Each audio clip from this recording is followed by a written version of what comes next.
I took a Dopa boost. I don't think it's working yet, though, because it's lodged in my throat. So. What is Dopa boost? It's magnolia bark? No, that's a DHHB. I don't know what's in it because every time I go to look at the label, I don't have my glasses on. Something to do with dopamine? Something to do with dopamine. It helps with the ADHD sometimes when I remember to take it. It doesn't stop me from doing the thing. Like I've been on this thing for the last few days where I put some sweet potatoes in the oven and then I'm like going to make a steak. And then I'm like, before I make the steak, I want to go to the bathroom. And I'm like, well, I'd rather go to the bathroom that's in our bedroom. So I walk to the back of the house. And when I walk back there, the AC is on a pretty high. And I go, oh, I'm a little bit chilly. Maybe I should change my clothes. And I go, oh, I don't want to change my clothes without taking a shower. And so then I hop in the shower. And then I am like, oh, it's been a long time since I shaved my legs, which, me shaving my legs is like, I do it like once a month. And so I'm in there and I'm shaving my legs. And like, there's a lot of acreage, on these legs. It's not a 5-minute job. Because I shave the thighs, which is a bi-monthly activity. So I've got my like leg up in the air. You got to bring a backhoe in there. You got like a full-on lawnmower setup. Yeah, it's a lot, especially since I started taking testosterone. And then there's potatoes in the oven. Thank God it's potatoes and not bacon because This is how we get everything in this house of food type is crispy or burnt. It's because we're dealing with the ADHD flail that is finishing 1,000 tasks while cooking I'm eating steak. Some burnt potatoes with some smooth legs. And this is how every day has gone for the last few days. Then I was like just trying to make a matcha for like 4 hours. And I go into the kitchen. I go to get the matcha container, the small matcha container needs to be filled from the big matcha container. And when I go to grab the big matcha container, 3 other bags fall on my head. And I go, that's it. We really need to do something about this cabinet. So next thing you know, I'm like up in the cabinet and I'm organizing and throwing away like bags of tea that I forgot existed from 4 years ago. And I'm finishing those side quests is what the Dopa boost does. It makes it to where I finish the side quest. It does not stop the side questing. But on an ordinary day when my brain's doing that, which it doesn't do that every day, you can go from room to room to room and see all of the side quests that have been initiated and not finished. Yeah, it's really fascinating to be, I'll be in my own thing downstairs in the studio, or I'll go grocery shopping, leave the house, and it's familiar, and I come back, and then there's like chaos has ensued. But it's not just like your typical kid chaos where there's like shit everywhere. It's like there's organized projects that have been opened up and started, and nothing is really finished. Yeah. But if you can get the side quest completed, then hey, that's like you did yesterday. Not mean to, but you organized the freezer, the tea cabinet. You did get some things done that. Yeah, it's the Dopa boost. I've taken Dopa boost for the last 2 days. And so the freezer got organized, which was somehow connected to me recording an energy update for the Patreon. And that's the problem with the successful side quests, or all the side quests, is that the original mission often doesn't get completed. So I did actually complete an AOD yesterday, which was miraculous. But I'm feeling like foggy. I don't know what that is. I don't know if that's an electromagnetic storm. I feel like we're constantly looking for excuses for why we feel weird. That's just life now. Right. Life is just feeling weird. And sometimes it's like manic weird. And sometimes it's brain fog weird. And I think this just might be what it is now. Yeah, there's got to be some benefit from it. I think there's nonstop benefit because of what it does to our consciousness. It's like when I'm limited from being able to get things done because I'm kind of foggy, I'm like downloading a lot of information and learning a lot, even if I'm just learning about my own limitations. And then when I'm like manic, you know, that has its own benefits. I edited last week's episode today. I finished it. And I just want to say that sometimes Mark will also talk on this podcast. It's very rare, but it's hard to get into, hard to weave my way into the blabbermouth over here. In my defense, that was prearranged before we did the episode because I was like, I'm stoked to talk about these things. And you just kind of don't really care. Like, not that you don't care, but they're just not your thing. Yeah, I mean, it is my thing, but it's definitely more your thing. So you have a lot more helpful information to unpack, and it's coherent and it's thought through.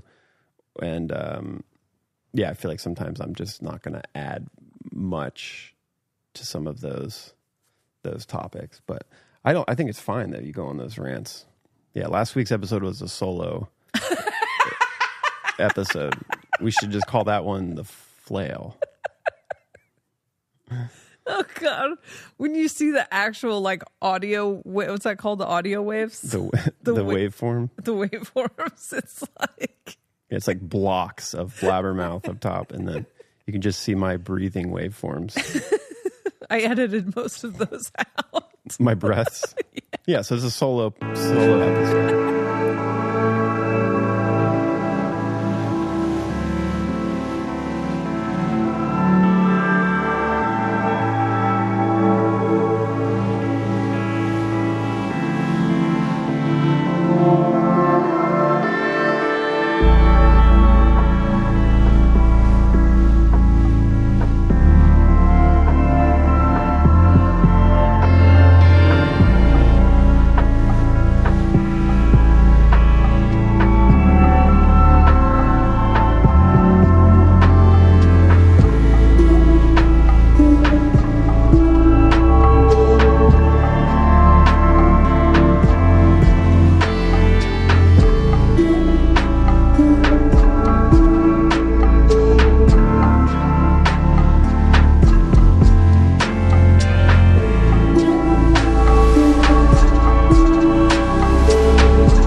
It's actually kind of proper. I was just recording my mic, not yours, so maybe would have been better. Just let me have the episode as opposed to your last episode. My last singular episode. Well, you had a lot to say on the time traveler thing. Yeah. No, it's not a big thing at all. I think it's great that we can swap sometimes. It's very much what it is in this household, with one of us being down a rabbit hole or one of us being on a kick. Sometimes the other person just doesn't. The other person just needs to shut the fuck up and listen. The other person doesn't care. Right. It's also funny that like you'll be on a kick and I just won't really like get it or be very into it. And then like a year later, I'll be like, oh my God, like I just discovered it, and vice versa. Yeah. And likewise. Yeah. Last year, well, you read before I ever met you, you read Law of One, which is like a 5-book channeled series. I'm sure most people listening to this have read it. And you told me, one of my favorite things about you is that you read really well. Anybody that's on the Patreon knows Jessa does not read well. that you are very literate and you have a lot of tolerance for reading in a linear fashion, where that's difficult for me. And then you actually give really good synopsis. You also listen to a ton of podcasts and stuff, and then you give me the cliff notes, and the cliff notes are really good. Even then you're like, listen to the podcast. I listen to the podcast. I'm like, you told me all this. Yeah. And so I love that. And so I think you told me about Law of One, and then I had someone on the Patreon that talked about Law of One, and I felt like I got the gist. And the thing I didn't like about it was the concept of service to self and service to others. And the thing I didn't like about it was it sounded codependent to me.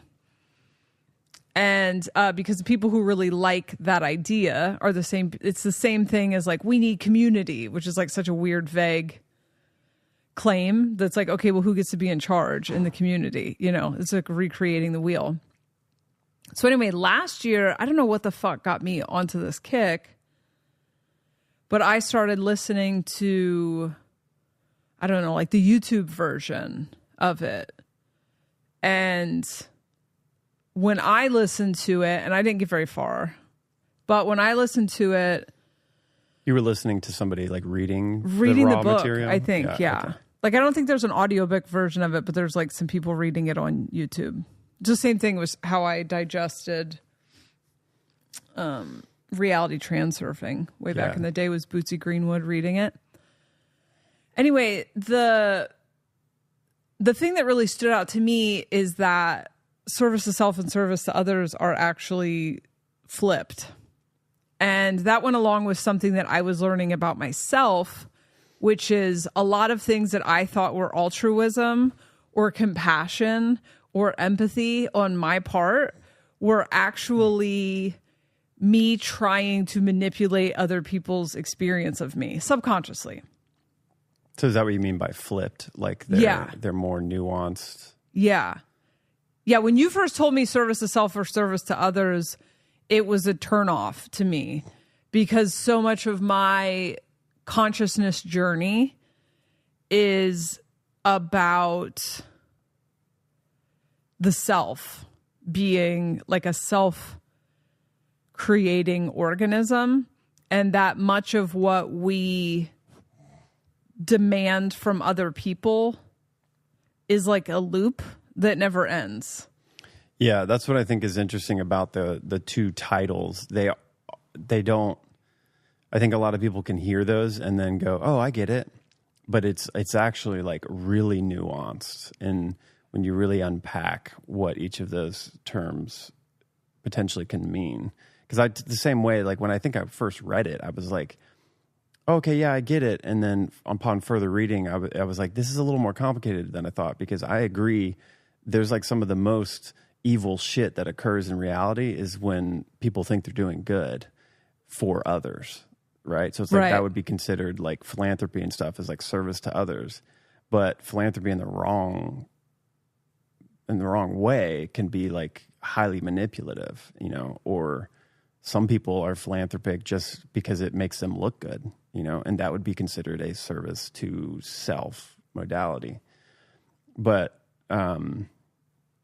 so I think it could be interesting to try to unpack some of the subtleties in it. Should I give cliff notes I'm just making a huge assumption that everyone's familiar with this work and what it is. Yeah. I think a lot of people know what the Law of One, they've heard it, but I actually think there's very few people that have read the whole thing. Okay. Because it's extremely convoluted talk. It's like the way it's channeled, which is interesting to get into too. It was, you know, channeled via the person, the conduit that the information was coming through had a lot of biases and kind of Christian beliefs, and that information has to get through that field of thought. And so the dialogue is like extremely hard to get through and dense. The way they use words and the way the sentences are structured, it's like it's hard to understand. And so, and a lot of people don't get all the way through it because it starts to get a little confusing, and you really have to like sit and think through it to really like decipher the real valuable information. So I think people are aware of it, but they haven't read the whole thing. So in the 70s or the 80s, a group of people started channeling. And if you don't know what channeling is like we are all can be receptors of communication with beings that are not in bodies. And you, like, I could communicate with some beings using you as a radio receiver.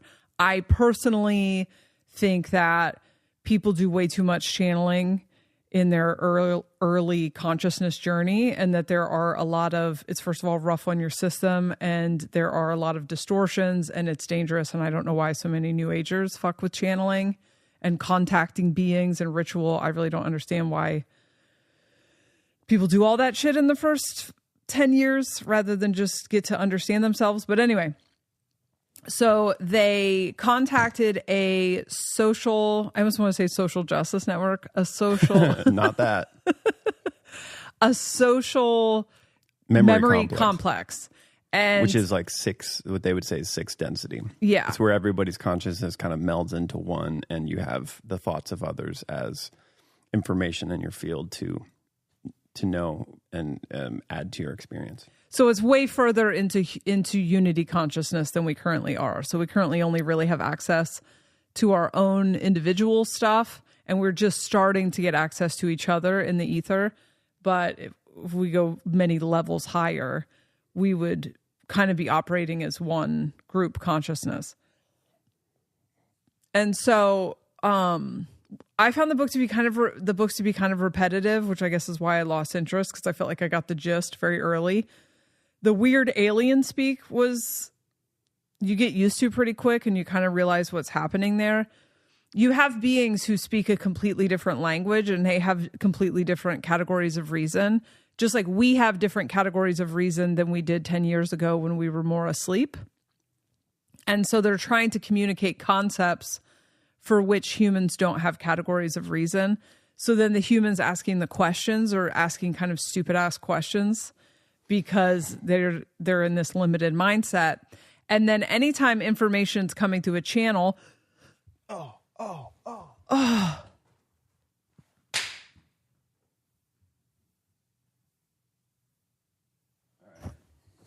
Was that okay? Our cat was trying to take the DJ wheel and mess with the fucking computer mic program. She managed to pull up some really rare menus in Logic. I think she was trying to maybe pull up an oscillator and put a little melody on our thing, but it didn't stop recording, so are we going to be auto-tuned now? There might be a little auto-tune, maybe some weird automation in the oscillators. We just both like grunt. It sounded like we were fucking. Yeah, she just got shooed away. She's a little embarrassed. Yeah. Okay. I don't know what draws them to keyboard walking. I mean, they are obsessed with walking on keyboards. Anyway, the other thing is, and I've seen this with Daryl Anka, actually, Bashar, where he's a pretty open channel, but I've seen a couple things where you see the question hits his deep biases. Yeah. And then you can't stop the filter, right? So if someone has, like, we all have varying levels of open channel, and how open your channel is. And this is like you're channeling when you're making art and you're working with the muse or whatever, and you're limited by your own shit. And so I don't know what possessed these people to channel through someone who had religious dogma. Yeah, I mean, the whole story is interesting that we could go on to forever, but like the most of these, that book and then the ones that I'm reading currently, which is a different channeled information from different beings, they seem to all kind of stumble into it via the scientific study of hypnotherapy. And then like something starts to occur that they don't really have any explanation for. And there's a wealth of knowledge coming through. I think for the law of one, like it specifically was Don Elkins was the main like scientific guy that had been studying hypnosis and different modalities of like channeling. And I think Carla Ruckett, who was the eventual like conduit that like spoke the channels, turned out to be like a very powerful open channel in some of the classes that he was teaching. And he was magnetized to that because he saw that it would be a way, he could experiment with this person. And so she ended up just being, it was almost like she was like in that position on purpose to get this whole thing played out. And she was the best candidate in his ethos at the time to like pursue this project. And I don't think that they were very aware that these biases and these distortions that each person has that are in their kind of limited beliefs could be hindrances to the information coming through in the most clear, effective way, that they might be dealing with, other effects that were going to happen, whether that's the information getting slightly distorted or actual physical ailments, because there's a lot of resistance to the energy coming through. And so that's what Carla Ruckert ended up having, a lot of physical things that occurred to her in her energy field in her body because there was a part of her that was resisting it. And they would say that the channel was a very, very narrow band of frequency for these entities, this knowledge to come through and be spoken through her. And the only reason it was narrow is because of Carla's belief systems that were on it. And so it's still like really profound material. And I think that Don Elkins was probably the actual like channel, but then Carla Ruckert was a conduit that would like speak and translate the stuff. Like the receiver. Okay. Yeah. So it's wild to just know that each individual that's channeling, that's a part of the project, their consciousness is like affecting the material coming through. And even if there's witnesses in the room who aren't talking, right? Yeah, they're all kind of affecting what can be said and how it can be said to have understanding occur. And free will is like the biggest caveat in all of this. Is like everything for these. Well, I just say that's what the difference is between channeled information that has a manipulation in it and is trying to disseminate wrong or just, information that's not necessarily true that can kind of get people off path, is that they're usually not abiding to this free will thing.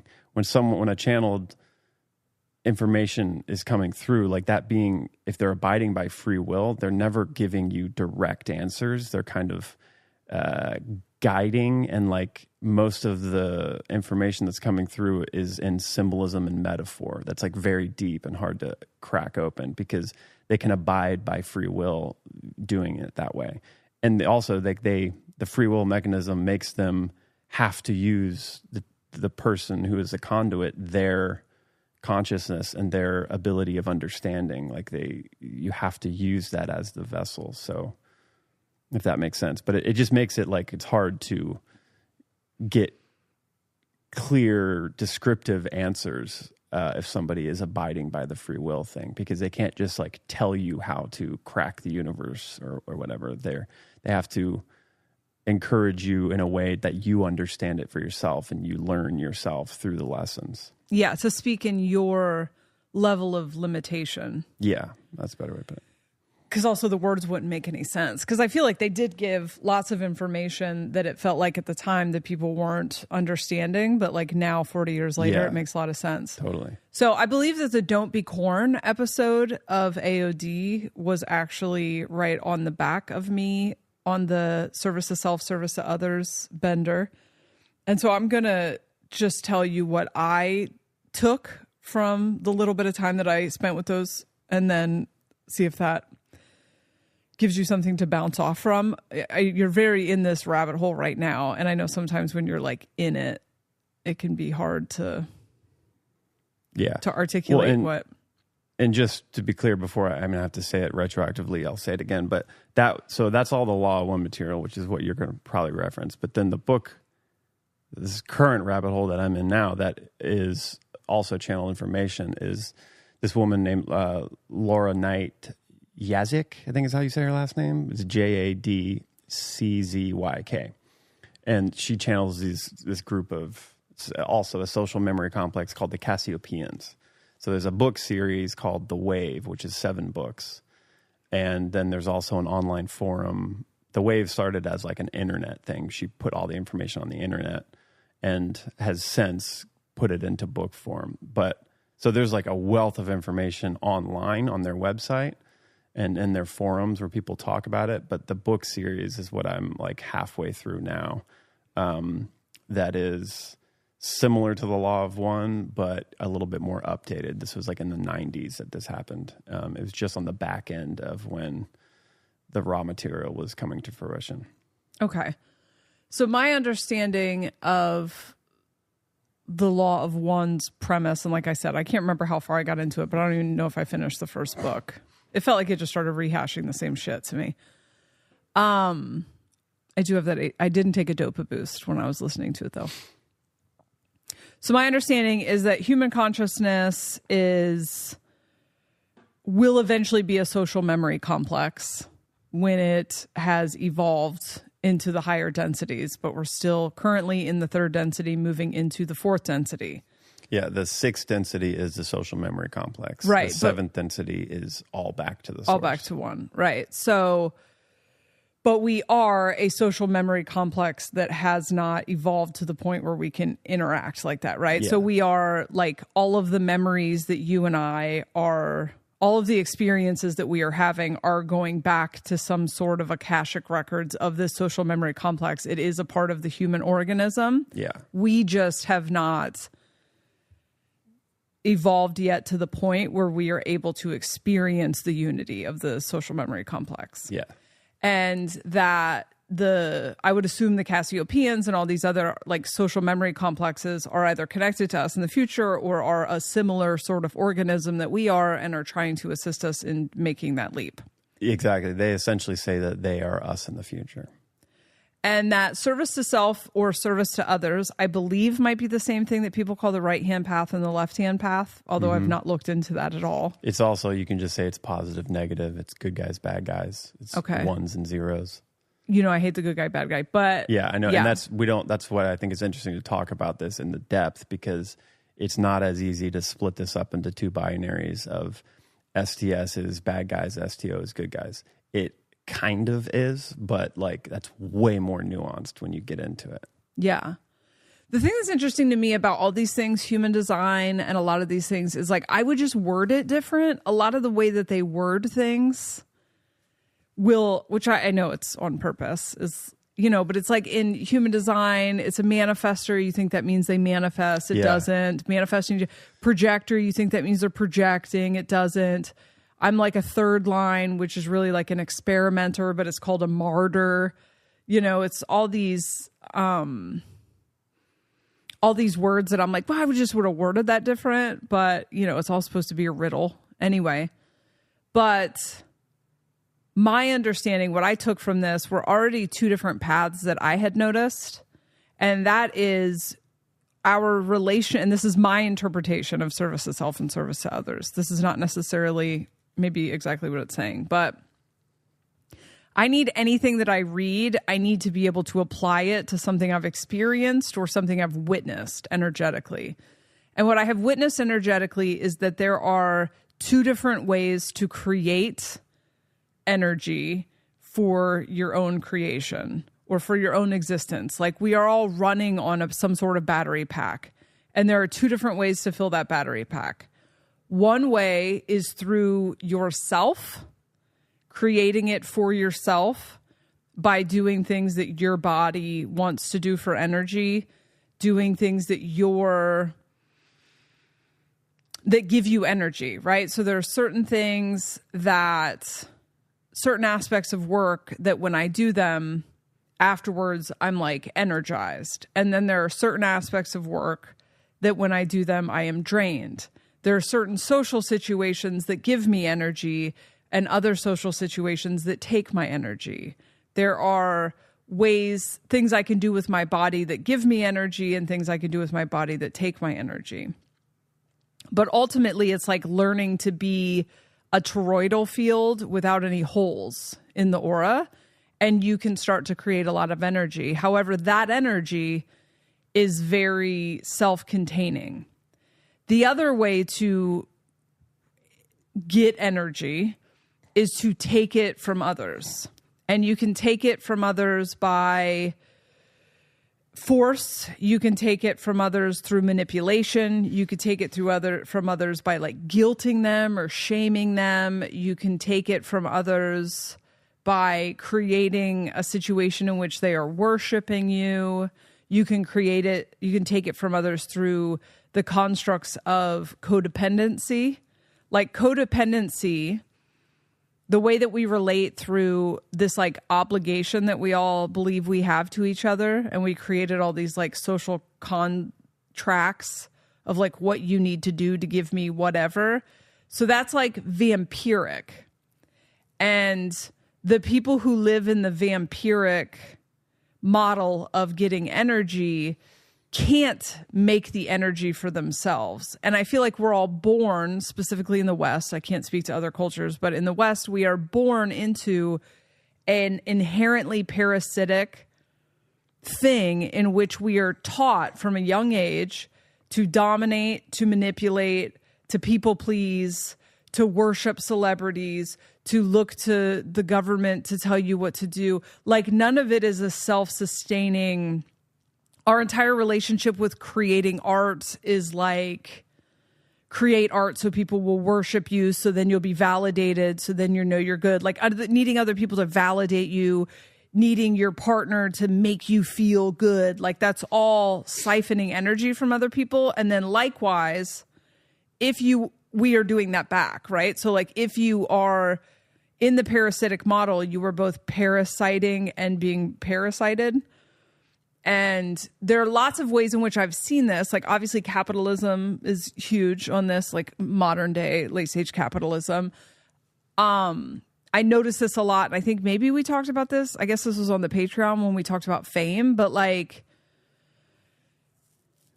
when I first started doing stand-up in the 90s, I was definitely a vampire. Like I was definitely like seeking energy outside of myself, seeking validation, had no idea how to operate my body or my energy field or anything else.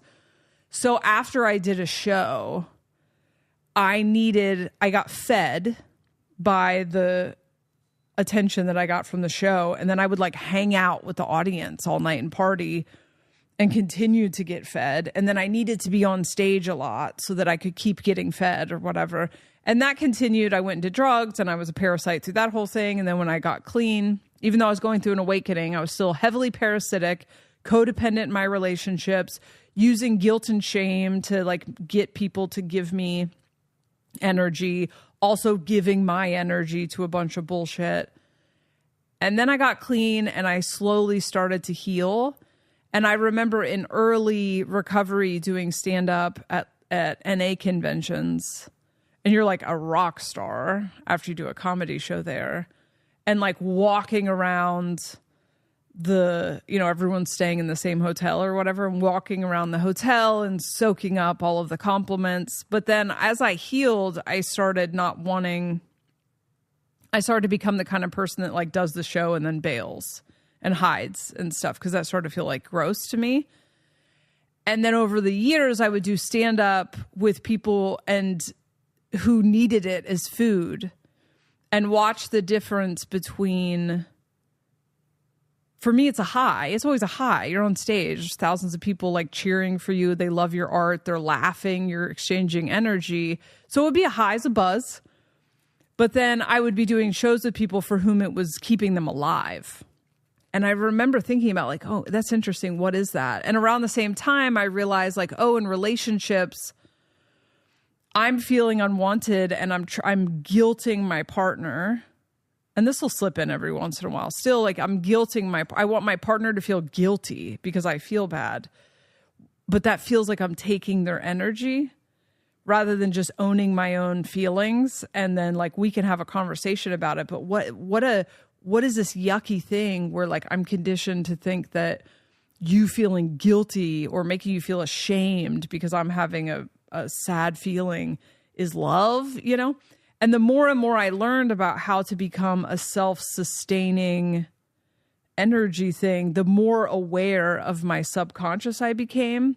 And the more aware I became of things like, this was huge realization for both of us, I'm people-pleasing people to manipulate their perspective of me, not because I'm a good person. I'm avoiding conflict because I don't feel safe in conflict, not because I am afraid to hurt your feelings. I'm afraid to hurt your feelings because of me. I'm not afraid to hurt your feelings because I think it's beneficial to either of us for me to lie about how I actually feel.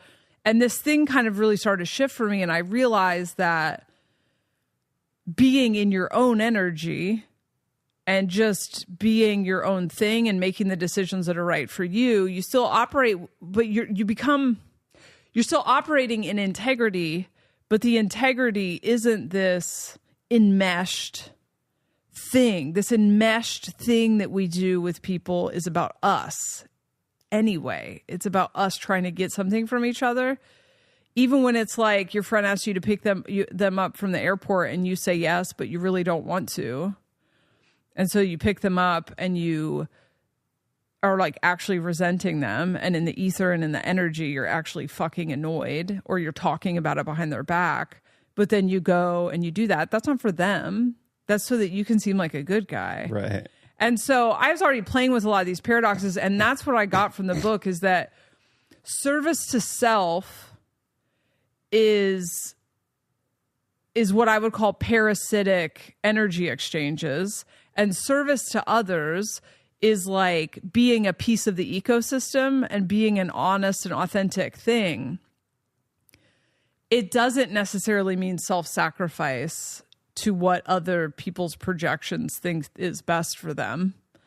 And that's what I believe the Don't Be Corn episode I did of AOD was like inspired by the thoughts that were coming from this, because even though it says service to self and service to others, I have found that most of our altruism is based in some sort of selfish thing about how we want to be perceived, or it's like we have a savior complex because we've not healed our own relationship with our own trauma. So we're trying to save other people. You know, it's also twisted up in like subconscious yuckiness. That's what my hardest realization was. The people pleasing and the like philanthropy acts of good to people were actually just about myself. You know, it was like really hard to see that because when you're doing it, it feels like you're doing something for somebody else. Like the philanthropy or the people pleasing is just such a fucking like mess of knots to get tied up into, because it does feel like when you're doing it, you're avoiding conflict with somebody else. You're showing up how they want you to be, and that feels like you're doing something for them. But it is one of the more like strong service to self like programs that I think we all are like kind of locked up into, that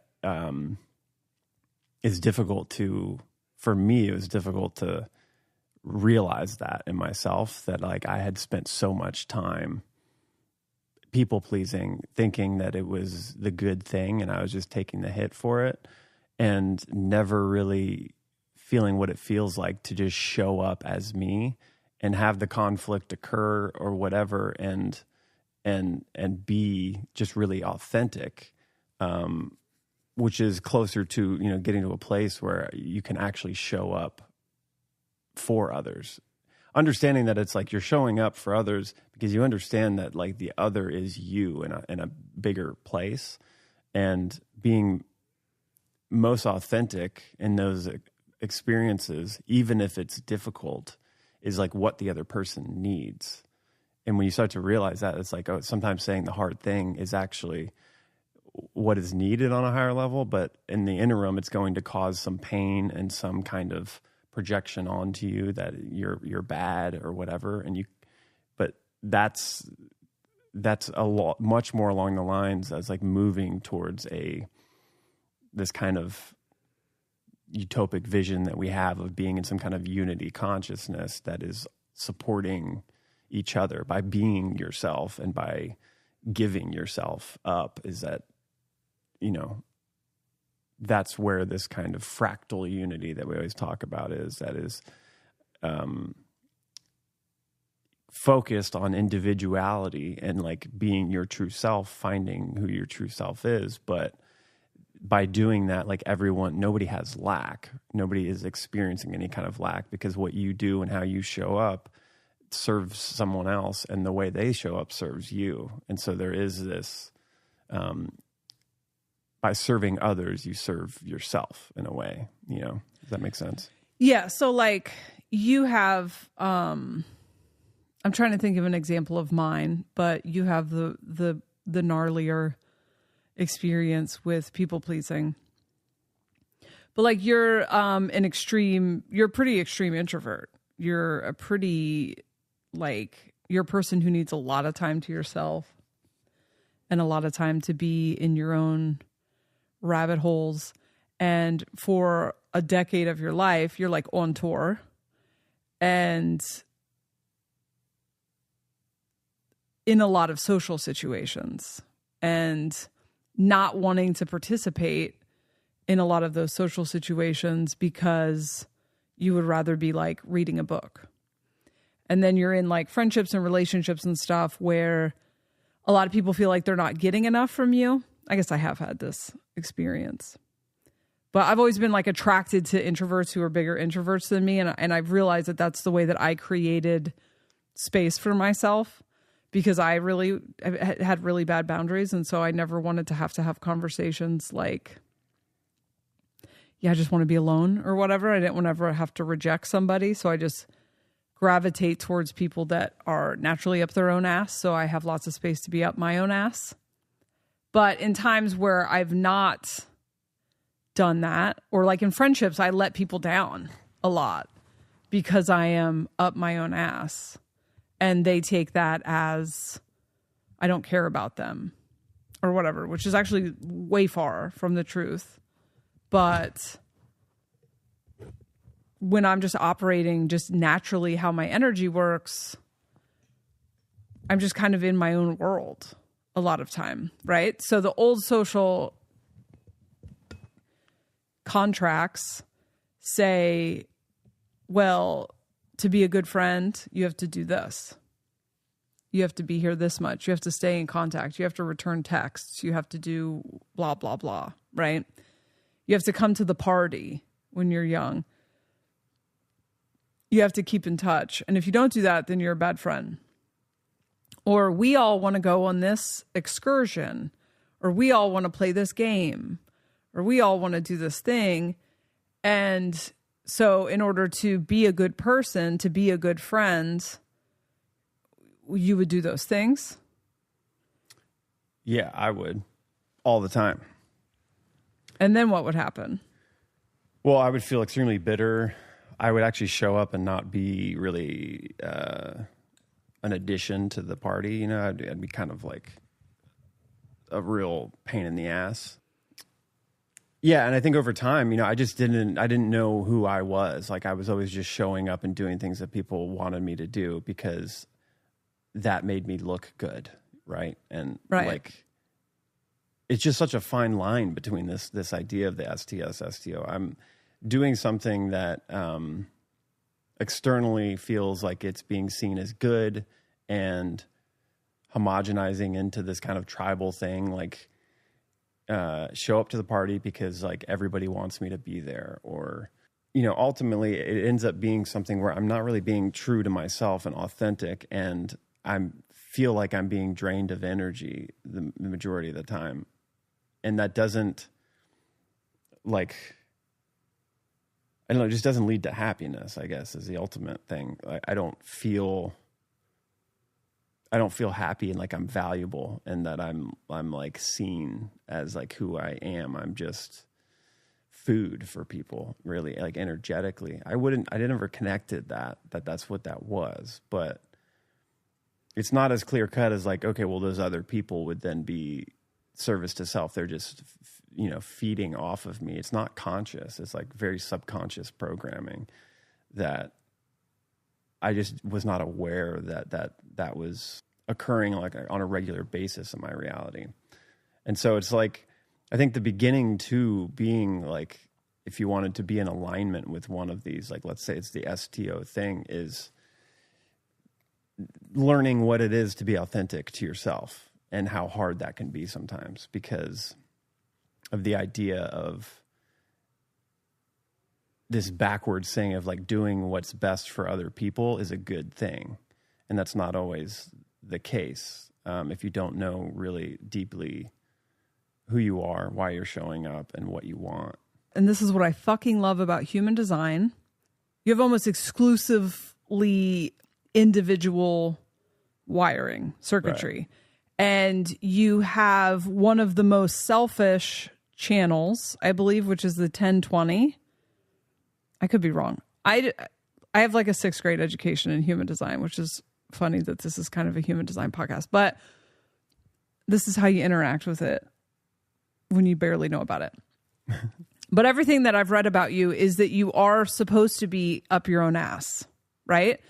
And that I've seen that in our relationship in a lot of ways.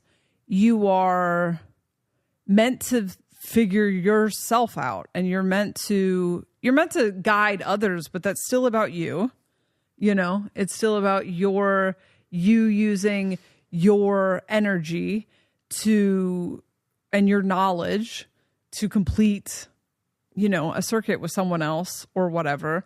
But but I would say like that on its final level of like being a guide for projectors is, if done correctly, when you actually know all about yourself and you've been able to isolate and do this, then and you learn, like guiding is an STO thing, I would say, but only in its truest form when you're doing it very purely and authentically and saying what you feel like is an expression of you that to help someone else, that it's just giving for giving's sake. And you see that by me helping someone else, I'm helping myself. Right. But I see what you're saying. It is like this individual circuitry has like kind of created, it might be for all projectors, but like if I compare it to the like previous life I had where I was a people pleaser, what I thought I was doing was getting, by pleasing other people and sacrificing my own desires, that I was following this subconscious thing that was going to lead me, like a subconscious belief that was leading me to a better knowing of myself and better acceptance of other people and acceptance in the world, and that I could fulfill my soul's mission that way.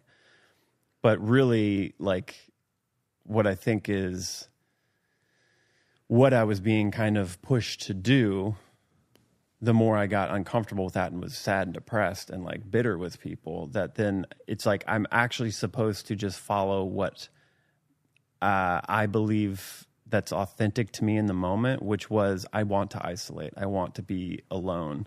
And I don't want that to reflect on me that how if I'm a good person or bad person, but I want to be able to do that because I feel like I need to learn more about myself, about life, about what all of this is, because I'm interested and curious about it. And I feel like when I'm going to the bar to hang out, I'm wasting time doing that.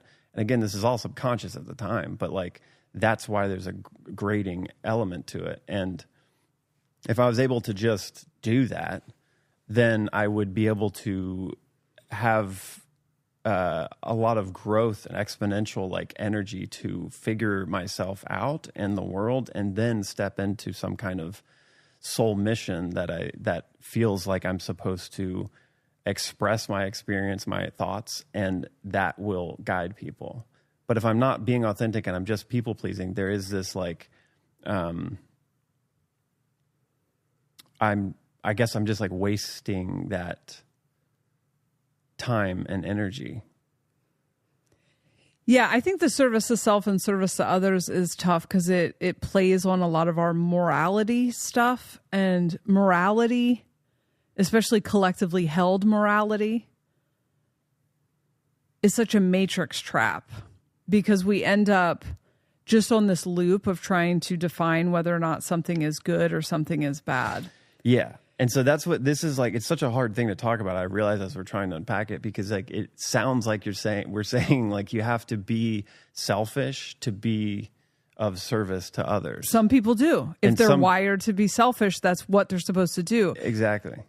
Service to others, I believe, just is a healthy ecosystem.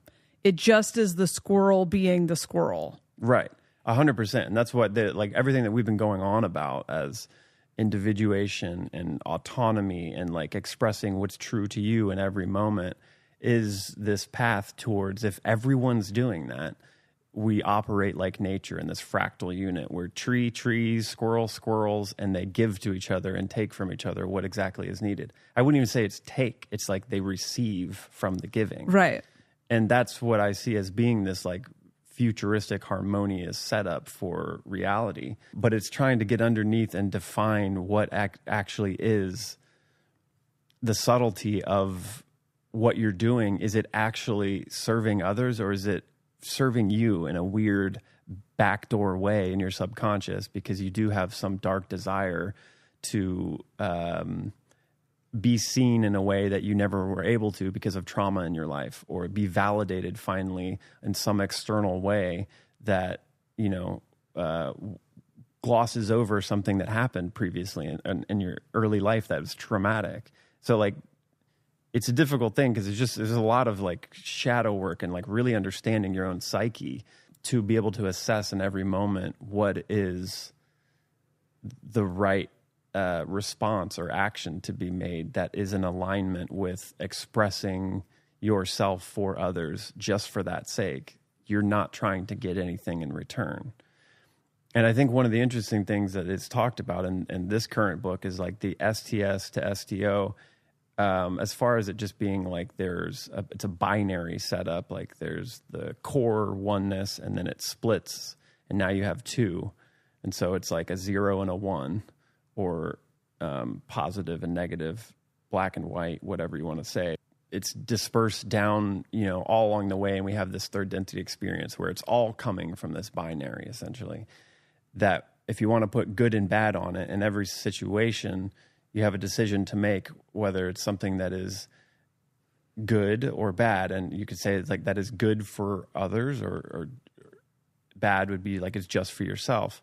But the thing that's interesting is, it's situational. I would say there's like these two options, and then you have the third thing that pops up, which is a specific situation that dictates what is good or bad. So if you have, I always use this example of like if a loving mother or the child's in a situation where like they're gonna get killed by somebody else, or you know something that's a high threat, that is it bad for the mom to murder that other person or to kill that other person in defense of her child for the love of her child? You know, we would all say like killing someone's not good, right? It's service to self or whatever you want to call it. But in certain situations, it might be needed. And so how is that blanketly just all bad? There's this like nuance to the situation. And it's based on situation. So what is good and bad depends on the specific circumstance. And that's where I think a lot of people, we all get caught up with the conditioning of religion and what is right for society and what is wrong, is that we're trying to make this very clear distinction between these are all bad things and these are all good things. You should only be doing all the good things. Based on the like action rather than the energy behind it. Yeah. And that's what like is always, when I was a kid, I always like understood this in some way subconsciously, that there was certain acts that felt right in the moment that most people saw as bad, but like in the moment it was for a better outcome down the road. And that's this like higher awareness and complexity that the universe is operating on, that doesn't work with our like really rudimentary binary system of good and bad. And say a lot of things are evil when, like, in the right circumstance, it's not evil. It's a higher good. But that's a lot of nuance, and it takes like understanding your own self and your desires and what you really want in life to understand which path you are on at any given moment. And then the other, profound thing about this book that I've like learned is that we're literally, they say that the reality that we're in on Earth, this third density, is a STS programmed reality. It's programmed that way. Like, we are all born into this world, and we get the way we learn and like learn everything in life through school or teachers is through an STS program. Is STO even an option in the third density? Yes, that's what's really interesting about this whole thing, is that it's all based on free will. So like anything that's happening, you have the choice to choose it or not. We've just been programmed to choose the STS, thinking it's STO, thinking it's good for everybody. And that's what's so fascinating, is that the whole thing is, and like from the stance of like, it's not a prison that we've been put into and we're all programmed this way and we're just, succubuses. We're all just like harvesting energy. We chose to do it. It's a game. It's a labyrinth. It's one of the coolest. Try to like see if you can get yourself out of this, knowing that I'm going to be programmed that way, and I'm going to have to learn discernment and learn that this is situational of how to show up. And so we have the choice to not take the programming and not take on face value what other people or they are trying to get us to align with. It's just discerning where that option is and knowing that you have a choice. So much of what we take in, I think, is just a given, that we take it, on face value of what a good person is and how to show up, when that's been deeply manipulated and programmed into like all of history. I think it's all like, a lot of it is just flipped upside down when you really look into it as like what it means to be autonomous, very like creative, courageous STO being is, it's very difficult, I think. Yeah. So I guess something also that I felt was covered well in the Law of One that I resonate with, because like when we start having these conversations about good and bad, I believe that, I know you believe this too, but like we're all just one big imagination, just imagining every potentiality, like every potentiality, right? Every possibility. And in order to do that, like and we're all each individual perspectives of this exact same thing. We're each little squares on the disco ball. Some of us are going to manifest as evil. Some of us have to manifest as service to self. And my understanding from the Law of One is that as a service to self being perspective, you can only go so far. Like you can only make it to the fourth density. And then it's almost like it runs out of mythology, because if the human collective experience is in the third density experiencing separation consciousness, so we all believe we're separate, we are obsessed with things like the bargain, right? So if I give you something, you need to give me something. But that's not how it happens in nature. Right.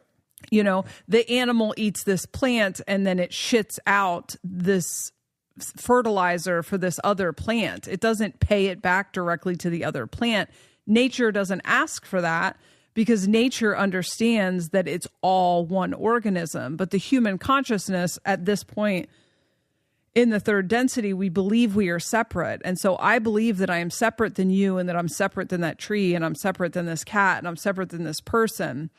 So if this person shows me a kindness, I feel like I have to show that person a kindness back, not the next thing. So we have this kind of like distorted idea.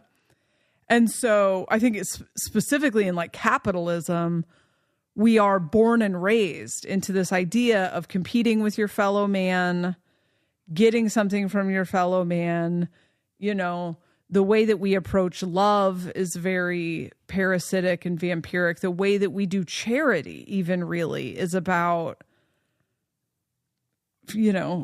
showing off how charitable we are or saving people from their experience. But if you're actually looking at it from the perspective of the imagination and in nature, you realize, and I have this savior complex where it's hard for me to enjoy nice things knowing that other people don't have nice things. And so throughout my life, I have tried to impose on other people's experience, but it's really about myself. It's really about wanting to absolve myself of whatever type of guilt if you get into the actual subconscious thing, right?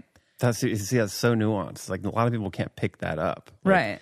That's actually you trying to get rid of guilt but you're like giving great things to everybody, all the time. I'm not saying that's how you always are, but that's like in a lot of people's consciousness, their actions. It's like, I'm doing this because I love everybody and I want people to have things. But really, if you dig into your subconscious, you feel very guilty about it. You feel like you don't deserve it, or you're trying to save everyone else when you don't know, but like that person soul might be wanting to experience lack in that intense of a moment for their exploration of all that is, or it's a karmic thing that's playing out that they want to experience, and by us saving them is interrupting in that and assuming that we know what's better in an experience is that you need to have shiny things, not be on the street.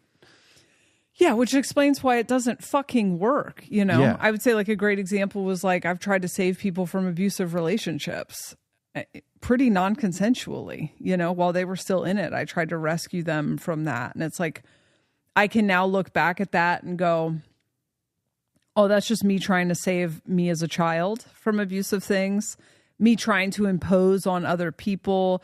I've found a lot of secret low self-esteem in myself, where I didn't know I was doing this, but I was fixing people. I was solving all their problems, but subconsciously. And that's the thing, it's subconscious. So you don't know that this is why you're doing it. Subconsciously, it's because I believed that the only way that I was worth anything is if I'm solving people's problems. And I still, that shadow still creeps up. And then there are other things where it's I'm a generous person because I like it. That's it. It's not always I'm trying to prove something or some whatever, but it's I like it. I like the way it feels. I don't know that that's altruism. I don't know that altruism exists. Yeah. Well, here, the other thing, I think the caveat we're missing now in my head, that it's different if someone is asking for it. Right. And I think that's where the service to others program is in its extended form, in its evolved form, it's really about it infinitely gives to those who ask, but it does not give just for the sake of giving. And that because there's an understanding of how subtle someone else's path might be unfolding and how a lot of it is subconscious to a certain being, they don't realize that they're, in a broader sense, they are desiring a experience of lack in life or pain, and they're one step away from actually understanding that lesson and hacking it and then moving out of it and never having to return and repeat that again. And if we give to them unwarranted and they're not asking, we might be prolonging that final clarity that they are getting in their own conscious to be able to pull themselves up out of that. And so there is this, it's the knowing that you don't intervene on anyone's life, no matter what it is, unless they ask for help. And what if they're afraid to ask? That's for them to get over, to figure out how to not be afraid. I think there's probably some subtlety in if someone's energetically asking and not saying it with words, situation to situation, there's probably some clarity there. But a lot of what I'm getting as I'm still unpacking the subtleties of this, and it's hard because it really is subtle, and you have to really dig into yourself to understand why did I spend years, a part of that organization that I thought was so fruitful and giving to everybody else? Really, why was I doing it? I was saying that I wanted to do it because I believe in love and I believe in giving to other people if they look like they're in need. But when I really start to unpack it, it's like, no, I wanted to be seen as someone that is all loving and all good, and not realizing that there is nuance in there. I mean, I always, when I was a kid, doing the evangelistic Christian thing and going to third world countries to preach the word, it was very clear that like I'm in this other person's culture and civilization they're living a whole different life, a different perspective on where to get water and food, how to spend free time. They're living like a whole different world. And I'm there telling them that like, you're going to go to hell unless you... You're doing your life wrong. Yeah, you're doing your life wrong unless you have to follow Jesus.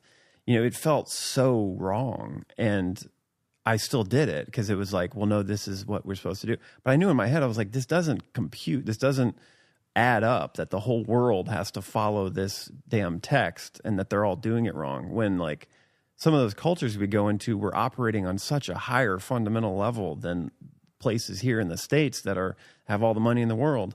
Like they're really connected. They have deep lineages of things that they're passing back and forth. And it's like, it's profound in a way that if you're not looking from the Western civilization, is very meaningful. But from the Western civilization of what looks like to be happy and successful means lots of money, cars, and whatever else comes with that. It's like, then it doesn't look like that. And we would say a lot of the things they're doing are sins when it's not. It wasn't, and that always felt crazy to me. And that's ultimately, why I like kind of got out of that whole thing, where like a lot of actions that were along with that religious perspective that just didn't compute fundamentally to me. And I had to figure out that along my path of like really what that was. But I think that's what's really difficult about it, is to see the subtlety of, through this lens of service to self, service to others, how much of what we do is actually generated from a self-serving mentality. And how hard it is to actually get into this deep place of just giving when it asked and doing that in a way that doesn't involve any kind of return. And for me, it's made me actually like kind of withdraw a lot inside in a way that, because I feel reserved in like giving or saying anything that might be something that's throwing somebody off, or might be like something deep inside of me that's still trying to get something and be seen a certain way. Yeah. Well, that's definitely still in me. And it's not like it's a bad thing, like the internal, like kind of going in, because I think I'm like now probing a deeper part of this awareness that like I didn't have like a feeling on in my eyes on, that there was a real subtlety to how we're showing up and doing acts of service that, and it's rampant in the New Age spiritual places, that like a lot of people are in the savior complex, and there's hierarchy and manipulation, like deep manipulation, but it's at another level because it's speaking a language of love and light, and that all seems pure, and we take that as like that works. But when you really get into the fundamentals of it, like a lot of us are still doing this for ourselves, and we want to be like represented as something that is on some kind of hierarchy at the end. And I would say most things that are in any kind of hierarchy with trying to loft yourself up over another person in whatever form, or you're insubservient to some higher thing and you just do all of its bidding and you listen to what it says. These are all forms of like deep STS programming, deep programming that is meant to disempower and throw a wrench in the potential evolution into a really empowered unity conscious, that everyone is autonomized, individualized, and just gives to give.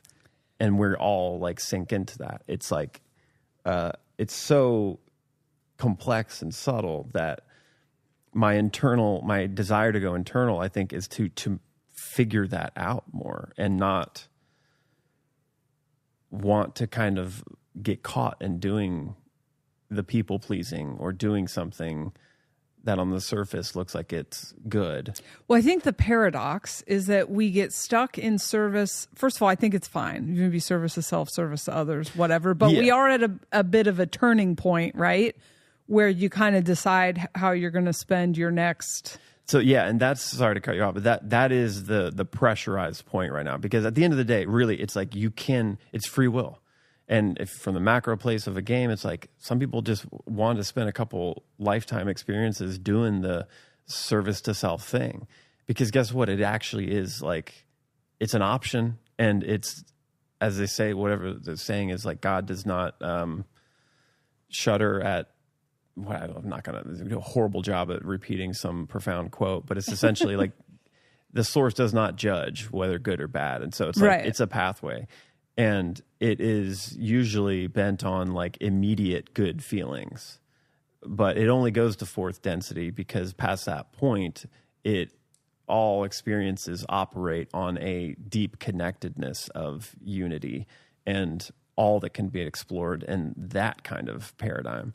But so as far as my understanding, it's like in fourth density, it's still STS, STO beings that can exist in the same kind of realms and experiences, but STS, like STS can no longer control STO in that place, because the STOs are fully empowered, and they actually, by the law of free will, like the STS can do their thing, and with other STS. Yes, but not with STO. But so that's why the thing is, in the third density, it's all STS is just, that's where their food is. Right. In the fourth density, STOs just like see the value and see the full free will aspect of the game, that these beings are allowed to exist and do what they do. And then they try to like encourage via free will that people in third density have the option to say no to that manipulation and then not be the food. And that's really complex, because like, what is it that you're saying no to? What is it? How do I gain my energy back? Because it's like highly manipulative and very subtle the way it's all programmed that way.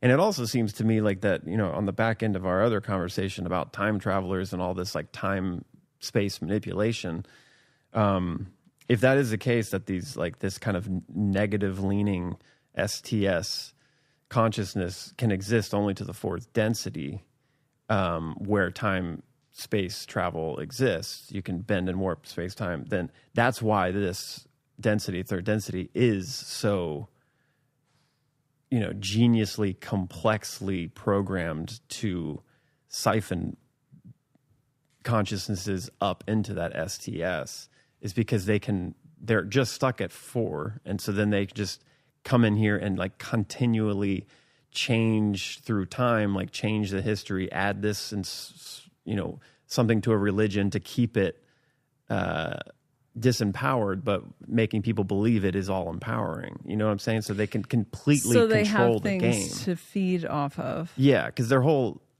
thing is just to get fed. They cannot. They have a finite existence, and so they will. They're stuck in a time loop. Is kind of what I'm getting to. It's like they're just stuck at the top as fourth density. So.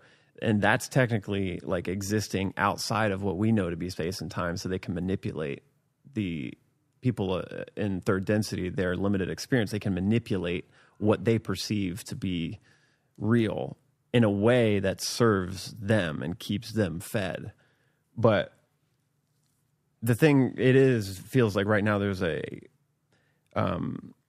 a like pivot point, or this like gauntlet split. It's a split that's happening where, all along before this, you could kind of just choose either one and like waffle back and forth and exist in them. But as we move into this potential fourth density, which is what the ascension's all about, the split, like you have to pick a side because of what's going to unfold afterwards. There's not much that you can do to kind of go back onto the other side. I think to get through, you have to pick a side. So it makes sense that we're kind of born into service to self, and we have to find our way through that to make a decision if we want to be service to others. I have 5 thoughts. I'm going to try to land them. Okay, so I feel like we can get a little bit lost in the sauce about anything, and we do all the time. But in the like service to self, service to others, good, bad, whatever. Yeah, it's not another binary to adhere to and be like, I'm all STO. I'm going to, and trying to even look at ourselves and be like, what am I?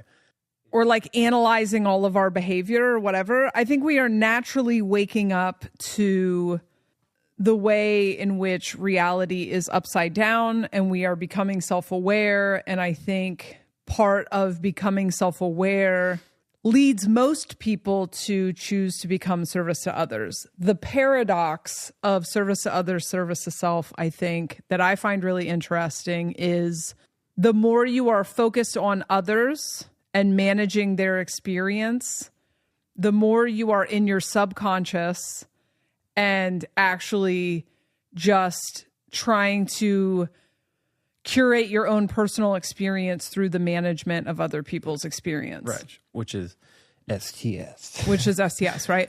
So service to others, I wish it was called service to the ecosystem, because service to the ecosystem would just be authentic and honest as possible. Create whatever feels true to you to create, show up however feels true to you to show up. You and I were talking about the paradox of like the right thing to do when someone is emotionally immature, I guess is the nice way we're saying narcissistic now. Like labeling people as narcissistic is a waste of time because it's just like bad.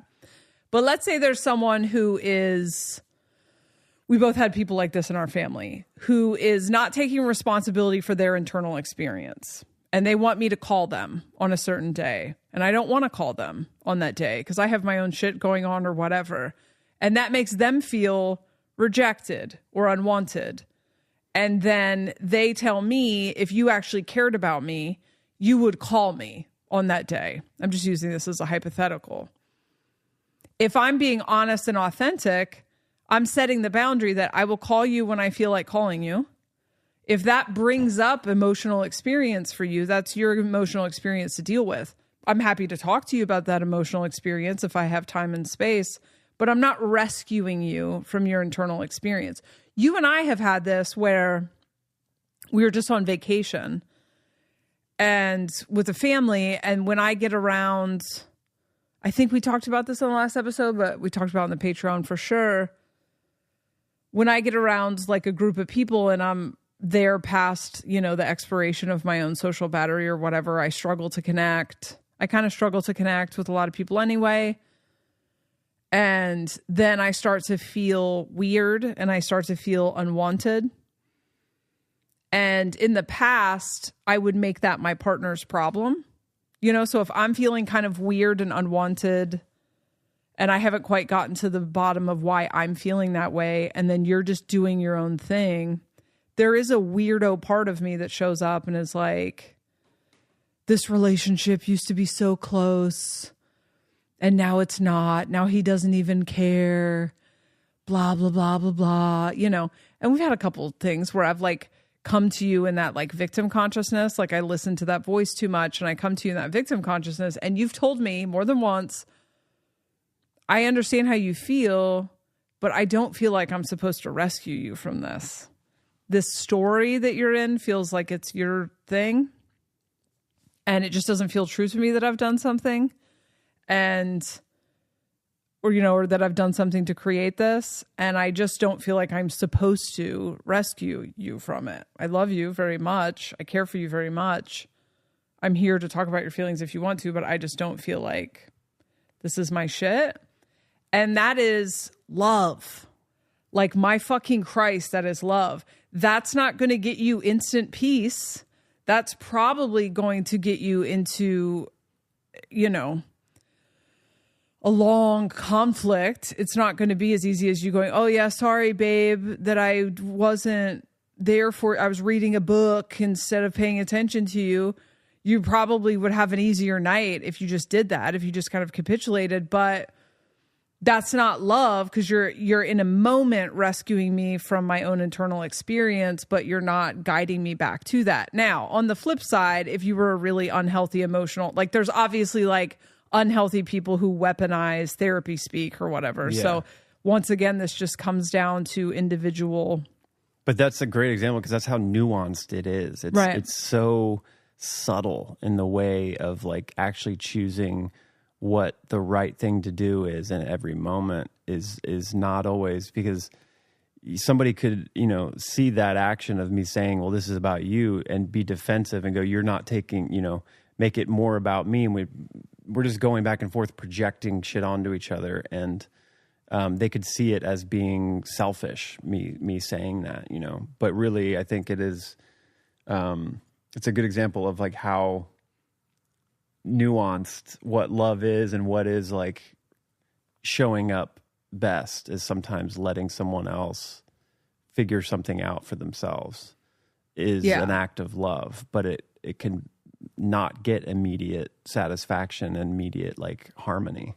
Yeah, like I've seen you tell really emotionally unwell people, like unhealthy, manipulative people, whatever it is that they want to hear. And you've also let them like dominate the environment because like you don't trust them, because that was just the path of least resistance. Like when we first met, we were around people that were really unhealthy, like just mean and manipulative and dominating and crossing of boundaries. And then we all just had, you know, really weak boundaries. And I would say that's the shadow side of like what it is. Like a lot of people try to embody this love and light thing. When someone's being manipulative, just see the higher part of them, you know, give them the benefit of the doubt and just say, well, no, this is, if I love them enough and just allow them to manipulate this, like it'll eventually go away. Meanwhile, it's just getting into a deeper and deeper manipulation where like you're allowing them to continue to treat you that way, and it never really gets solved. Sometimes like a boundary, a hard boundary that is in some kind of defense mechanism that is still loving, is what's needed. But if you're just in that like mode, and I would say at that time I was kind of in this trying to avoidance of conflict. Yeah, and trying to see that as being a higher acceptance, as like, oh, I see where that's coming from. I see your shadow, and so I have space for you to just play that out on me. Meanwhile, it's actually like really corrupting my reality, you know? Right. I have this theory that giving the benefit of the doubt is the wrong move always. Yeah, I love that. You should go on that little... I can't remember if I've talked about it here, but when I look back at times that I got tangled up with someone who was emotionally immature and I ended up getting hurt, there was always a series of me ignoring red flags and calling it giving people the benefit of the doubt. Like when someone does something out of pocket to someone else in front of me, I should know they're going to eventually do that to me. If they do a wild discard of their friend, or they're triangulating with me and trying to get me to not like someone else, I'm eventually going to be on the other side of that triangle. When someone oversteps my boundaries or, you know, lashes out and then doesn't take responsibility for it, when someone is, you know, manipulating or trying to control the energy or trying to control me, and I go, oh, well, you know, they like, I attach to their highest expression or some fantasy version of them or some fantasy about them changing one day or whatever the thing is. When we give people the benefit of the doubt, which is, I looked this up and it's a legal term and it's got to do with like innocent until proven guilty. but we're applying it to people when their actions have shown us what they are capable of. And this is another thing where I think putting people in the good box or the bad box fucks you up, because we're like, well, I don't want to put them in the bad box for whatever reason. And we especially do this with like relationships, right? Because we're like physically attracted, or we're attracted to a fantasy version of this person. And once they start to prove that they are actually only capable of this level of showing up, you know, that they actually are emotionally immature, they're manipulative, or that they can't take responsibility for how they're showing up, or that their expectations are not something I can live up to. I'm like attached to a fantasy version of them, so I start giving them the benefit of the doubt. And that's how you end up like fully enmeshed with someone who is, it's really hard to not say narcissist, a vampire, an energy vampire, right? And just out of resonance with where you're at, really. Exactly. Because it could range from anything like I'm not compatible with this person, which I've had, to like straight up this person has toxic behavior. And I like to look at people at this point as like, what are you capable of in this moment? I'm not making a fucking value judgment about who you are for the rest of your life, but what are you capable of in this moment? And what I have found is that there are two different kinds of selfishness. And I think that they often get confused. There's selfishness in which an individual wants to be in their own energy. They want to make their own decisions. They want to march to the beat of their own drum, and they want to live outside of societal norms of what is good or whatever. And this is what I was trying to say about you being a hyper individual, is what you are meant to be. I have experienced what it feels like to be in a social situation with you. And I'm not exactly the most fucking social butterfly, but I am more so than you. And a lot of times when a group of people are together and they are like, we're all like laughing and really into a big joke or whatever, you can't connect that way. And you almost always shut down or you leave the room. And I have caught myself being like frustrated that why can't you just have fun? Like, why can't you just have fun in these things? And the reality is it's because the energy gets too big and you're a projector and you can't connect to 12 people in a room hooting and hollering. Or when the teenagers come in and they're like really excited and yelling about something or whatever, I'll think it's kind of funny, but you'll shut down. And I could see in a less evolved version of me trying to make you feel guilty or ashamed because you're not showing up the way that I think that you should show up, the way that would tell me that you care about me or my friends or whatever. Why can't you have fun? Blah, blah, blah. So I can just imagine how much that was projected onto you when you were constantly being forced into social situations. And likewise, I'm very similar in that, you know, like I said, I can't remember where I say anything anymore. I'm talking too much into microphones, but I like to get groups of people together and then go hang out in the other room. I am very disappointing in social situations to a lot of people. It's just how I'm wired. I seem like I would be maybe intriguing or something to be around when you know me from the internet, but that's because I feel very safe on the internet. But to know me in person is to like, I'm really in my own energy and kind of up my own ass. And I want to be able to make my own decisions. And there have been times where people attach it's raining so loud. Yeah. People attach their feelings to the decisions that I'm making for myself. And they go like, I wanted you to do this, or if you cared about me, you would have done this, or like a good friend would have done this or whatever. And I'm the kind of selfish that is like, yeah, I know, but that wouldn't have been honest of me to do. Not that I haven't been a raging people pleaser, but now I'm just like, yeah, I'm not coming to the thing unless I feel like coming to the thing. And your feelings about that are yours to deal with. That's the kind of selfish I am, right? That's the kind of selfish you are. It's just like, if I'm showing up authentically, it's not going to look the way that society has decided is desirable if I'm being honest. That, I believe, is, I don't want to say things are good or bad, but that's the kind of selfishness I think we need as humans to grow out of this homogenized bullshit that we've been programmed into.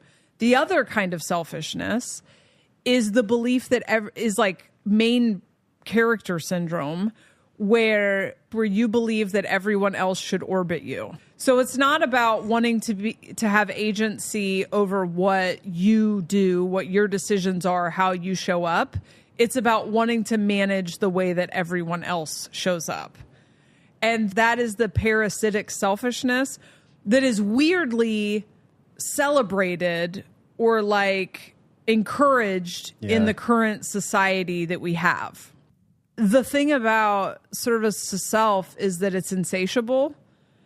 And while you get really high highs, it's like really low lows because you can't create that for yourself. So if you're not getting fed, you're not getting fed. So it's feast or famine, which to me is an exhausting way to live. And I definitely lived most of my life in that service to self. And I'm not saying I've like nailed service to others. I'm not trying to do anything that isn't authentic. Right. But I know that in the times where I lived off of the validation of others or the reassurance of others or as others as my authority or whatever, when I was in that energy exchange, you're never even keeled. And the trade-off you get in service to others is that there is just an even kind of relationship with energy. And then it also has legs to go further and further and further in consciousness.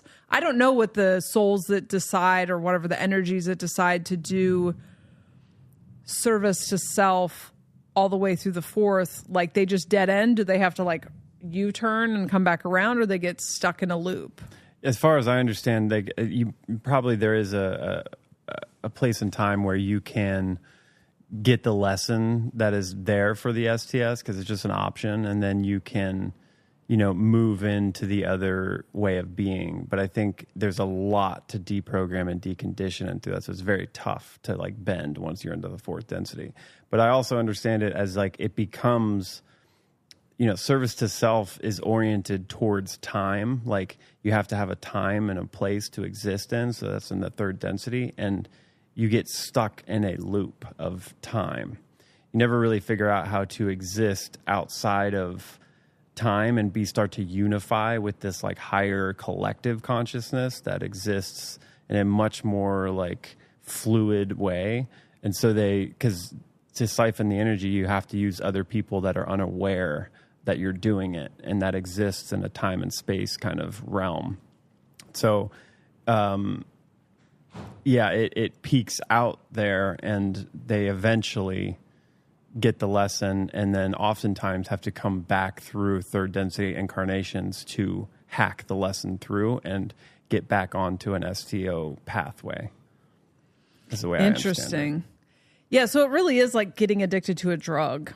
Yeah, and you can see it. I mean, as you were talking about with the celebrity thing, it's like you can really clearly see it with certain celebrities that, become mega famous off of some trend, and then the trend moves on in the culture, and these people cling to needing to stay fed and stay in that position. Stay relevant. Ugh. And you often see them like, flipping from thing to thing that none of it really seems to be authentic. They kind of become washed up. And then, a lot of people that feel like they need it and can't get it end up starting to become addicts and they like fall off into these, really kind of lost aspects of life that, again, it's just part of the lesson, but it's like you can see the need for them to be fed. And so it turns into that it's a very clear example when you see celebrities fall off and not be trendy anymore. And then you can just see it like they have no self-worth. They can't find self-worth without being in the spotlight. And then, you can probably see the rare cases that do fall off, and then they move on with life, they expand and they grow and they kind of level out and don't need it. But I like to also imagine sometimes when you see people uber famous and in the spotlight on all accounts, like a musician that crosses over into acting and fame, and they're just like a cultural phenomena, imagining them without that, like just trying to like in your mind kind of like, oh, what if that got taken away tomorrow? Like, how would you exist in the world? How would you show up? It seems like you've built this life that is anything that is of value is actually built on you being in the spotlight. Without that spotlight, like, what would you be? And you can tell with some of them, you're like, well, you'd just be like a shell of a being. Like, I don't know how you would actually operate and function without every time you walk into a room, everybody stops what they're doing and looks at you and tries to involve themselves with you. You know, you can sometimes feel it if you just play that out in your head with certain of those like mega celebrities. Right. And that's the thing that I always just didn't like about the fame thing, is it's like it creates this really gnarly labyrinth to get out of, because it is a drug that feels good and it brings a short temporary sense of value that is insatiable. Like I could feel it as like something that you can never get enough of, really, you know? Yeah. So I ultimately think, like, as you were talking earlier, like there is no, and I'm like speaking for myself too, a lot of this stuff feels like there's this added pressure to like make sure we're showing up every day on this service to others path or whatever. And you can kind of get too focused on this binary again of, you know, really trying to make sure you're on one side or the other. But I think the most quick path to this is like just trying to be authentic, like you were saying, showing up as authentic as possible in every situation and discerning what is clearly someone else's stuff that they're projecting onto you or trying to manipulate you to do something for them when that's not something that you want to do. Being deeply authentic in the moment and just like learning the lessons as we go is like what will get us there in alignment if we're wanting to choose this, like choose one side or the other. And I think most people inside can feel it, that like, oh, I think I'm aligned with this idea of a reality that exists, that I can show up and be my true authentic self. And that in itself is like serving other people. And when I see other people doing that, I am like receiving value from that. And that's what I want to be like. And so, yeah, I'm just saying, it's like, I think that's the path to it. That I don't want this conversation to kind of pressurize people into a like, and going, oh shit, I am being like really self-serving here in my reality. It's just becoming aware of the subtlety of it that helps us to start to realize in ourselves what are these deep desires that might be kind of manipulating some of our pursuits and serving others, you know? Yeah, I feel like the valuable part of the conversation is to deprogram the previous constructs around selfishness. Mm-hmm. Because I believe the first kind of selfishness I talked about, many people would call that service to self. And do you know who would call that service to self? People who want to be orbited. And there are lots of other ways that people expect to be orbited. Like there's lots of people on the internet that are like imposing their moral compass and telling everyone how to show up. And here's what you need to talk about. And here's what you need to do. And, you know, that to me is all expecting to be orbited. You're expecting people to orbit your perspective rather than seeing that other people hold different perspectives. And if you don't like their perspective, don't fucking interact with it.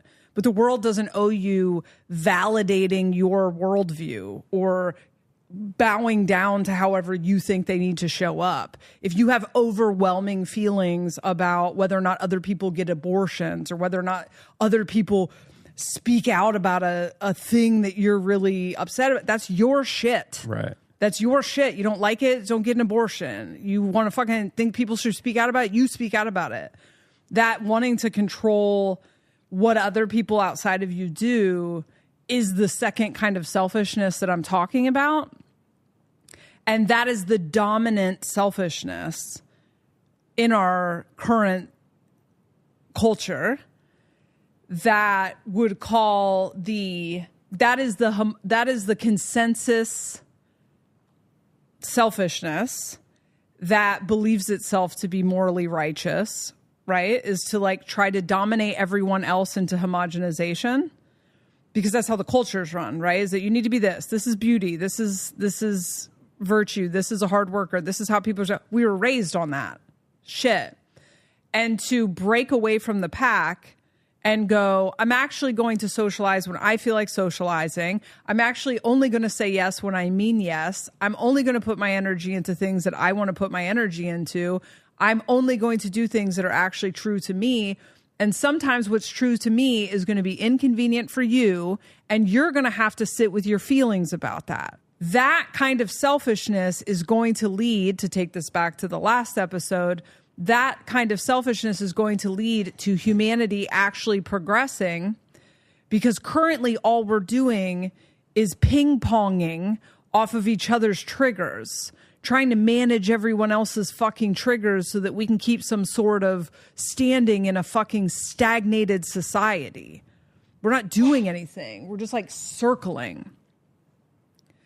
But if people start to embody that first kind of selfishness where it's like, I'm not stepping into your aura, I'm not controlling other people, I'm not harming anyone else. If you're harming yourself in my reflection because I'm not doing what you want me to do, that's your shit. That's not my shit. I'm not crossing into your aura and causing you harm. If the fact that I don't want to come to a party is hurting your feelings, that's your thing to fucking figure out. I didn't come over there and harm. I'm being myself. If me being myself is harming you, you have a decision to make. You know, I'm not manipulating you. I'm not dominating you. I'm not telling you what to do. It's the energy exchange that people are not tuned into. And then we have all these social contracts that we go, well, this is how a partner is supposed to show. You're supposed to bring me something on Valentine's Day. I fucking hate Valentine's Day and I don't celebrate it. And I don't expect anything on Valentine's Day. And I have seen Valentine's Day as this like weird, gross opportunity to be disappointed. And when you go to like the grocery store on Valentine's Day, there's always just this line of mostly men, kind Sad of men, dead-eyed, 1,000-yard staring, buying their obligatory flowers so they can come home. And I've had a couple Valentine's Days in past relationships where a partner did something really thoughtful, but it was never under duress because literally that day comes and goes, I don't give a shit. And the reason I don't give a shit is because I don't want your obligation flowers, actually. It would mean a lot more to me if you brought me flowers out of nowhere on a day that wasn't, you know, I wasn't expecting it and it was because you really wanted to do it. I also don't want to be hung out with. I've told this story before. When we first got together, you were so used to doing things you didn't want to do that we were having a really good conversation. I had to go pick the kids up from the airport. And I was like, do you want to come with me to the airport? Meaning like, you want to finish this conversation in the car. And you went, sure. And I was like, no, I said, do you want to come with me? And you were like, yeah, I will. And I said, no, bitch, I said, do you want to? Do you have the desire? It seems like, no, you don't have the desire to. And you're like, yeah, but if I don't, you're going to be upset with me. And I'm like, I'm maybe going to be disappointed till I get to the car, but like I'm too sensitive to energy. I would rather be alone in the car than sit with you against your will. Yeah. But that's not how this thing has always run. It's like people would just be fucking completely content dragging you to some shit you don't want to be at because then it means you love me, you know? So that to me is the interesting part of service to self, service to others, is to cut through the bullshit programming that your bullshit service to others is actually just you trying to be a good person and embodying some selfishness that's appropriate for your level. Now, your mom is like built for service. I think she has an incarnation of service or something. And she literally lives to serve. Yeah. Lives to serve. I've never met anyone like that. I mean, she seems to derive pleasure from it. Like when we ask her to watch, like, can you come watch the kids while we're out of town? I would love to. And she's like excited getting the train. Your mom's a saint. But that is who she is as a person. That's where she derives pleasure. She's wired for that. Can't hold you to that same standard. You're not wired for that. And when we look at it from the perspective of an ecosystem, the ecosystem needs to have every version of the human existence. We need a service person. We need a selfish person. We need those things. And like, you being of service to the ecosystem is you being up your own ass with your face in a book, learning and gathering information so that you can bring your thing to the collective. But the thing you're bringing to the collective, like I might be bringing you food while you're doing that. And the thing you bring to the collective isn't maybe going to come directly back to me in an exchange. But if I understand that we're part of an ecosystem, I understand that like maybe you're eating the plant that I bring you and you're shitting on the collective. That didn't quite go. I'm shitting my wisdom onto the collective forest, if you will. So yeah, I definitely don't want to create some sort of, is this service to self? Is this service to others? Yeah, you know? and but I like how you just unfolded all that, because it really is, and that's the thing that's made me kind of stop in my tracks and go internal, is realizing how much of the programming is there that's trickily set up to make us believe that it is this better thing that we should be doing, when it's like, when you really cut it down to the basics of what it is, it's like so many of these things are sneaky programs to make us continually give up our energy. And seeing that where all that is, and then understanding that it is, if you want to put it into this density thing, that's all coming from higher energies of beings that are in that service to self arena, and that's how they get energy. They've programmed the reality to be that way because that's what keeps them alive. It keeps the whole thing running. Right. And so I was just in awe of like how controlled it all is, how really it's set up that way. And again, that's not in some fearful state. It's just going, whoa, dude, like I really want to come back inside and get my bearings straight on and unpack exactly what I have been partaking in that might actually be some kind of giving myself up to some other like higher idea of how it should be when it really isn't, you know. And the path to that is this like radical authenticity of just being true to yourself in the moment, and that kind of selfishness is actually transcendent, and it evolves us into that state. But of course, the reality that's programmed to be the opposite of that is going to villainize that as bad selfishness, as something that's not sustainable. Right. You know, everything that is kind of encouraged by the society, fame and like that tribal mentality, you can pretty much, be sure that a lot of that is this subversive taking your energy and serving, this giving your energy up to a service self collective. Yep. All right. Well, that's it, folks. Are you suiting up with a 5? Are you going to change that? Suiting up with a 5 on Instagram and music on Spotify. And then if you want sessions with me when I'm not in the current rabbit hole and can't speak clearly, well, when I'm not like that, you can get sessions at Mark. What is it? Mark Pontius Acuity. Yeah, just Google Mark Pontius Acuity. We get a website made eventually. To book sessions if you want like creative help, being authentic creatively, and could also talk about being a projector and all the stuff that comes with that. I've learned some stuff through my experience that I might be able to help you with. Or if you just want to chat about aliens and time travel and weird shit, I'm open to that too. I do think this is interesting. Something that I've learned a lot about talking into microphones, and that you're maybe learning right now. But there are times where we are like taking in, and then there are times where we are putting out, not that kind of putting out. And there's like a depression that comes. I saw this on a TikTok where there's a depression that comes when you're taking too much in, specifically if you're taking it in from the internet, doom scrolling or whatever. It starts to make you feel like hopeless because it's just you're filling up with too much info and not creating with it.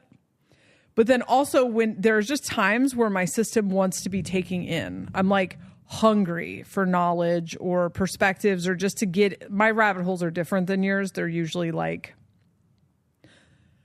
one long sociology class through voyeuristically studying people on the internet. But when I try to record a podcast while in that taking in phase, it's really hard. It's like literally 2 different channels. Yeah. It's like swimming I can upstream. feel that right now for sure. It's been like so hard to have a coherent thought come through that I could put into words. And because I've been obsessively reading these books, I mean, so much is like coming to light in my consciousness. I can see, I'm like, oh my God, this makes sense. This makes sense. And it is so joyful and like, it feels really good. And my immediately thing is like, I want to talk about this. But then going to do it, it's like scrambled. And it like hasn't reached the language part of your brain yet. Yeah, it hasn't really integrated. And there's so many thoughts that go through my head that I can't, like, I don't know how to get it out into a sentence. So I definitely feel that. But I'm fucking in awe of how you can, when you are in that like not in the download, but you just want to pour out. It's like, it's so cohesive and so clear and fluid. And so you did a bang up job talking about this stuff. That's some of it's in my head that I'm like, damn it. Yeah, that's what I wanted to say. You just said it in such a great way. Like it's so good. And I'm a little jealous of how good you are at it. Oh, that's very sweet. I do feel like I'm just cliff noting our discussions, previous conversations. Yeah, but you're really good at the cliff notes of that kind of thing. I'd like to go to third base with you. That's how we say we're done with this podcast. Yeah. This is going to be a video podcast. Eventually. Probably next week. We found the cameras. We found the software. Mark's going to handle the beginning. I'll handle the editing. The cats are going to operate the cameras. The cats are going to handle the vocals. But one of the cameras disappeared in shipping. An STS being hijacked it. Yeah. There's a conspiracy. Either that or the universe was like, this bitch has not washed her hair in 3 weeks, so she's not going to be ready for a video podcast this week anyway. Yeah, you should see how she looks right now. She looks like shit. Good thing we didn't video this one.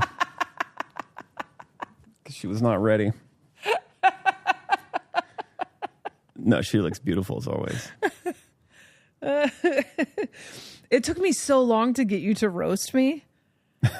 I don't know if you were just like traumatized and didn't think I could take a joke, but I was like, it's such a love language for me. I fucking love being roasted. And I think I used to be kind of more of a roaster. That was my way of flirting is like, physical hitting and stuff. It's like, it means I love them and I'm trying to get some fun to happen. But I definitely got traumatized in some of these last relationships that I was in that like really put this pressure on like how I'm supposed to show up expressing love, that like I lost a lot of that. And so it's taken me a while to like really get back to a place where I can authentically express love how I want to and have it actually be received. I feel like it took me a while to get out of those habits that I had kind of built. Yeah, it did take you a while to seem like you felt safe. I would like to circle back to where you just said the way that you should love is physically hitting. Kind of. Yeah. It's not. I'm doing it because I love you. No, let's talk. It's not abuse. Let's talk about, I know we already closed the podcast, but let's tell some classic stories of Mark trying to flirt.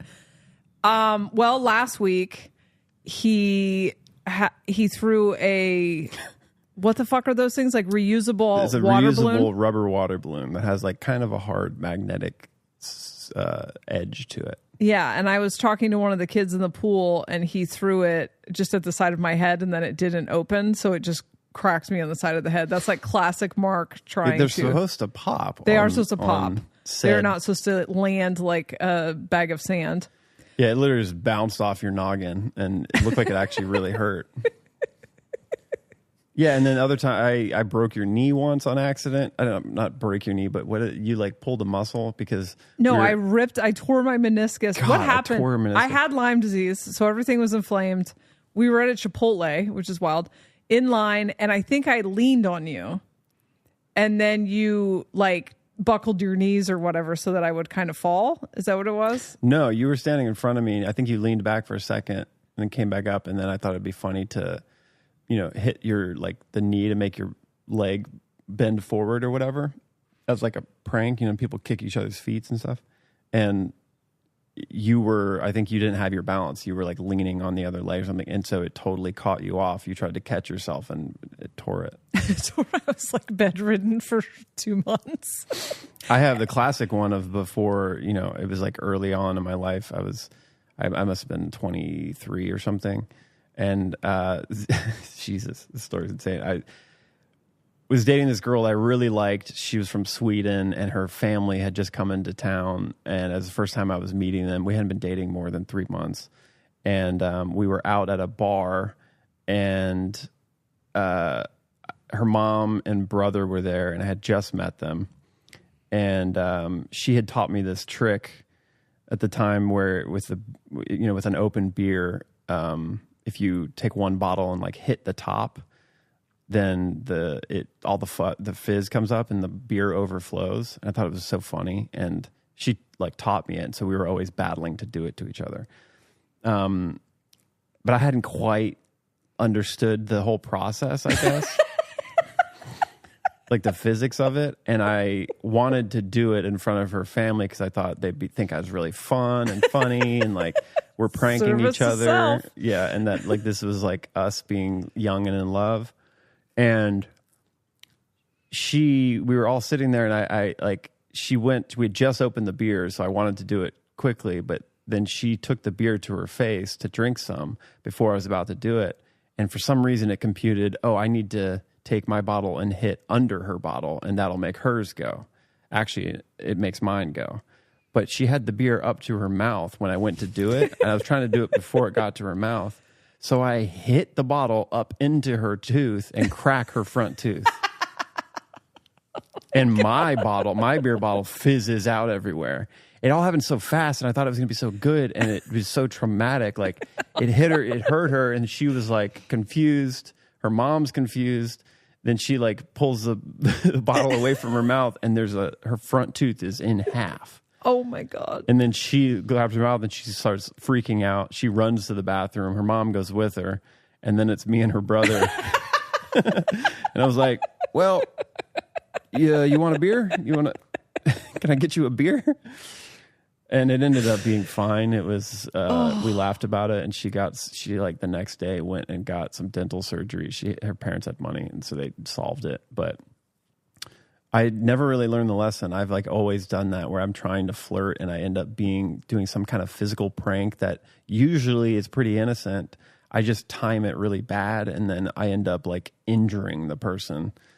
Yeah, like we used to think it was hilarious early in our relationship to throw pillows on each other in bed.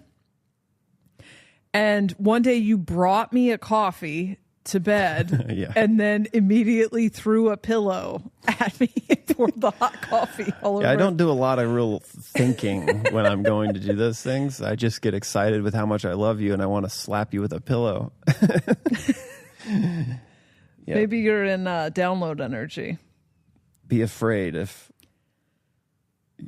you ever fall in love with me, I guess. Yes, definitely be afraid. Because Jess is going to kick your ass. All right, love you. Bye. Bye.